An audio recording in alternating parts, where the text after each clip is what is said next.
Hey guys, welcome to I Want My Angst TV Reviews. I'm Hannah, and I'm here to talk to you about the Amazon original movie, Chemical Hearts.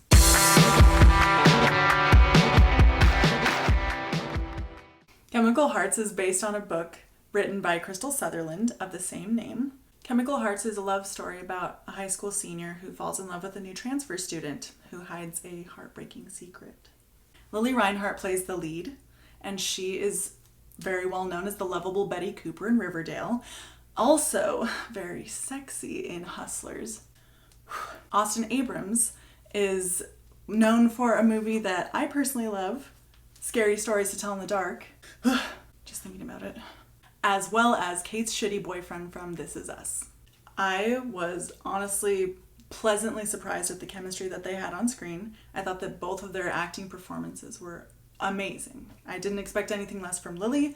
However, I had not seen a lot of Austin's work, and now I'm hooked. I am obsessed with you. The movie starts out by describing teen angst on a scientific level. Like, it talks about the firing of hormones and this going on in your brain and why everything's such a big deal and why you're scared and confused at all times.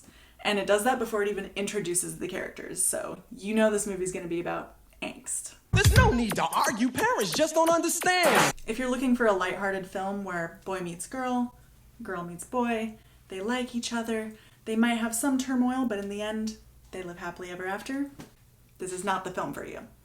Henry's immediate attraction to Grace is, well, obviously physical attraction, but also intrigue. Grace is the mystery girl. She's not an open book, she's the opposite. She will not let anyone in, no matter how much Henry wants to know about her. Shut up. Just ask her what's going on. I'm messed up, Henry. I'm messed up. No, it's not when you realize you can't fix me. She's obviously been through a lot of trauma, and the film does not gloss over that. This movie was honestly very touching for me to watch because guess what? I used to be a teenager, and I've been through big things and small things, and I remember the pain and the loneliness and the isolation that comes along with that.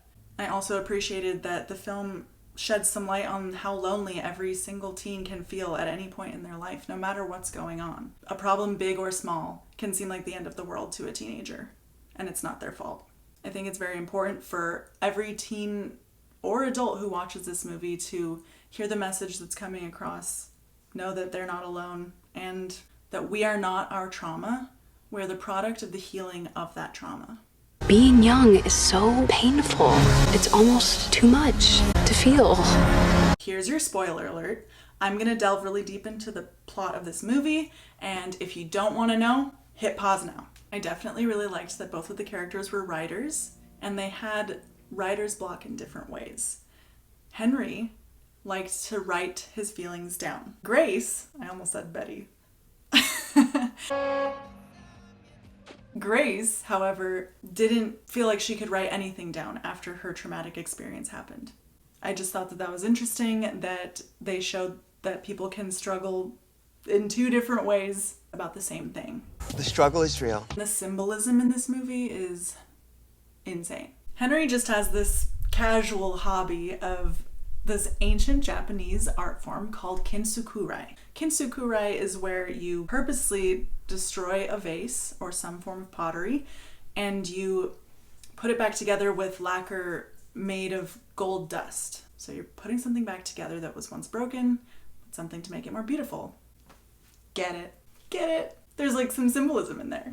Symbolism! In this movie, it can be seen as a movie where the man is trying to fix the woman, and that's just not what I thought when I watched it.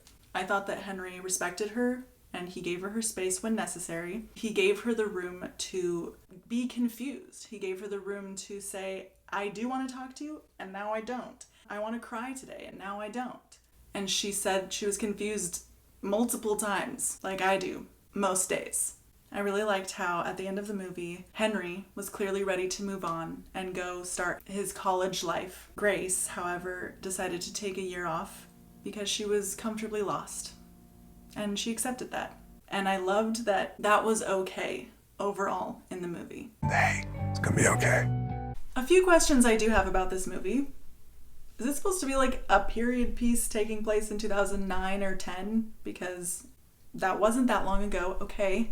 And also, throwback listening to Beach House and the XX. I was enjoying it, but I was also a little bit sad that this movie might be taking place in a different time when I was in high school.